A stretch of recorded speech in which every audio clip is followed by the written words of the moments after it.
Hey everyone, hope you're doing great. So in today's video, I wanted to break down pricing models for agencies and really just go into what can you expect and when is your agency giving you a bad deal and when are they giving you a good deal based on your goals for your business. So if you don't know who I am, my name is Rasmus, I'm the owner of Minix, and we help scale e-commerce brands with paid ads and UGC videos. But as said, in today's video, I want to give an insight into the different types of pricing models you're likely to encounter when dealing with paid ads agencies and when you're getting pitched a bad deal versus a good deal. Because you really have to understand not every deal structure is created equally, and you need to make sure that your goals are aligned with your agency. Otherwise, you're just going to have a horrible experience and the results are not going to be great. So first off, what you have to decide is, are you looking for a performance agency or not? Really, another way to put it is, are you hiring an agency to make you more money? Perhaps it seems like a dumb question, but now we know, assuming that you actually hire a performance marketing agency to make you more money, that to have your goals, which would be make more money, should be reflected in the actual deal you have with them as well. So since money doesn't equal time, as in you're not looking to hire them for X hours, right? You're not paying them on an hourly rate. You're looking to hire to make dollars. You should start by looking for agencies to actually work with some sort of performance deal so they can get incentivized for hitting your goal as well, right? Therefore, we can already ditch all agencies that purely just work on retainer, because that wouldn't work for you. This also includes agencies with programs done with you, consulting, etc., etc. So if an agency has a 3-month program for 10K, it's still basically just a retainer for $3,300 a month, right? For 3 months. That's not what you should get into. So if you're looking for a setup with a performance fee, what type of deal can you really encounter, right? There's probably a gazillion, but at least from my experience being in this space for 5 years, here's like the 4 most common ones I see, and also some that we've done with clients. So this is also from our experience. We do a lot of pure performance-based deals. So maybe I can shed a little bit of different lighting to it. Anyways, here we go. So the first one here is percentage of ad spend. And this arguably is the worst deal structure you can really make with your agency. So I've talked to countless prospects where the agency has just ramped up budget so aggressively that it almost cost the owner the entire business.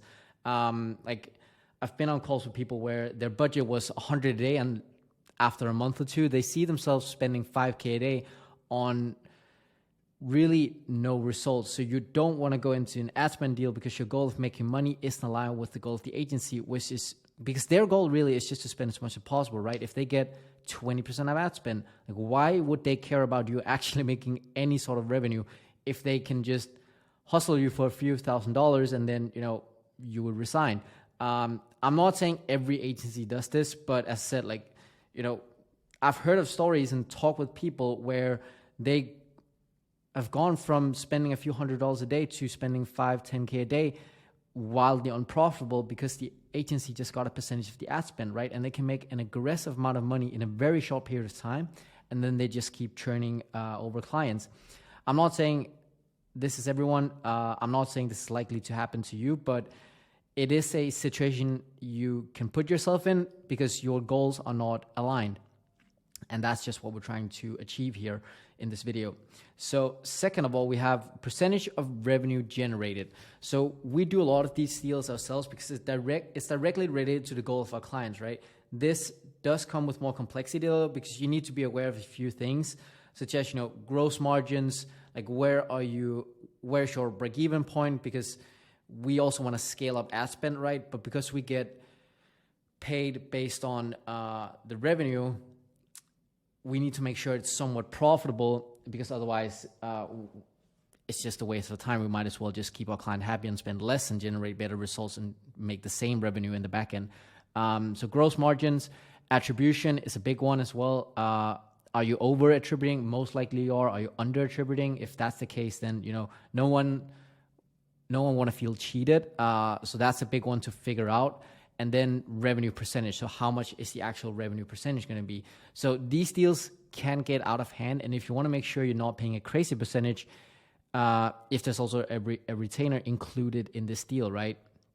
So for reference, if you want to look for an agency that does this type of deal, When we do pure performance deals, so like exclusive, we put all our money on the line as well.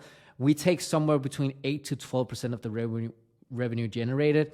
And if we do have a retainer in place, and then it's just like an add-on really to incentivize us still to hit the goals, we'll usually do like 3 to 5%, somewhere in that range.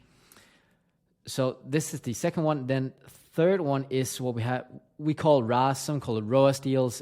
It's really just return after ad spend. So return after ad spend is just the revenue generated from the ad platform, let's say Facebook ads, minus the ad spend. So the agency then takes a percentage of what's left. This is a great option to keep the agency accountable to hit a certain ROAS goal as well, because really their incentive is in increasing the ROAS, not increasing the spend per se, but just increasing the revenue they can generate from that ad spend. A downside to this would really be that it's not a crazy figure usually, and it doesn't incentivize scale, because they always have to take out the ad spend. And if you want to scale aggressively, your ROAS would drop, and therefore they would maybe even potentially make less money, but you would make more revenue, right? So from our experience, the billing you receive from your agency would act more as a nice little top off for them, nothing crazy really. Therefore, expect some sort of retainer to be in place. No agency really would do a pure return after ad spend deal unless it's like crazy high, and then you might as well just do a revenue share. So you would probably see the percentage of this deal to be somewhere around 5 to 15%, depending on ad spend and really projected revenue made, like what is your historical ROAS, how much are you usually bringing in from ads, et cetera, et cetera. So also a bit of complexity to this, but expect, if you're looking for an agency where you want to keep your margins high still and pay some sort of retainer, plus still incentivizing them but not paying them too much, then return after ad spend would be a great option for you. And then the last one here is percentage of total revenue. So this option really is perfect in two scenarios. First off, if you're getting an agency that will handle the majority / all of your marketing, so they do the ads, they do the emails, they do the website / CRO, make landing pages, etc., etc. Or second off, if your growth is stagnant or you're very small. So we usually put these in place in those two scenarios. That's where we've done these sort of deals. Essentially, what you're rewarding your agency for is the overall growth of your business, which will result in an agency that's also very, very dedicated to your success, right? I wouldn't go into these deals with any retainer, since the upside is really super, super big, because they would also get an upside from your organic, et cetera, right? That they might not be managing. If you're already doing a good amount of revenue, like let's say 100K plus, for one client we did this. So we did a percentage of total revenue above a certain threshold, because if you're paying them 10%, it would just be a bit too extreme, to pay your agency 10K a month just to hit your usual 100K if you're already doing that every month.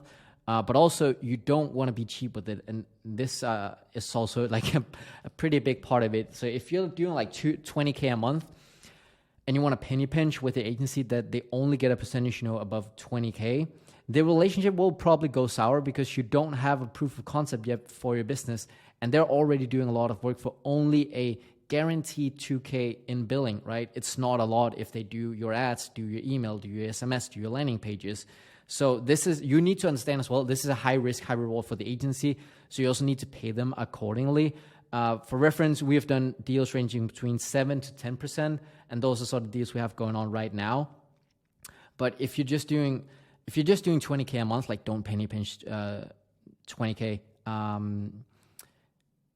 because it's so little, and you really don't have any proof of concept, anything yet. It might also be volatile. So if you want an agency where they really will try and go all the way for you, then this is a great setup for the right agency. But also a lot of agencies will not have the confidence to actually do it. But if you're looking for an agency to take you on, if you're looking for an agency to take you on a pure performance deal, here's just some advice here. You need to be deserving really of that privilege, right? Because why should an agency take you on and risk working completely for free? That's the main thing we always try and get an answer to when talking to prospects. So if you're not looking to grow exponentially, maybe you just want to chill and you're generally the type of person that doesn't get a lot done, then for us, for example, we won't work with you. The thing with performance-based deals is you make a mutual agreement really, not in writing, but you're making an agreement about trying to make the most amount of money possible together so everyone can win, right? It's a win-win situation you're trying to create, but that also requires you to work hard. We tell this to all clients. Like, we expect a lot from ourselves and we keep ourselves accountable, but we also expect a lot from our clients, and they just can't be taking a 4-week vacation and not reach out in Slack or not respond in Slack for a month.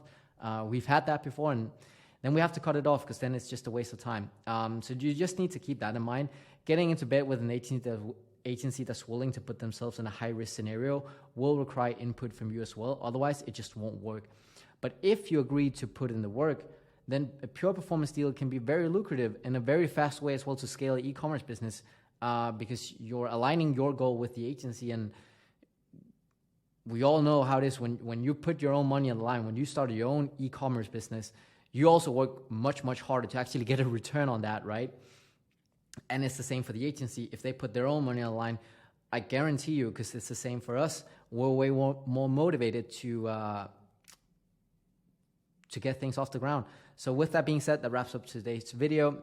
If you have any questions about ways to set up deals with agencies, or if you've been pitched a few deals and you need help with it, let me know in the comments and I'll be happy to help. But yeah, with that being said, see you in the next one. Take care.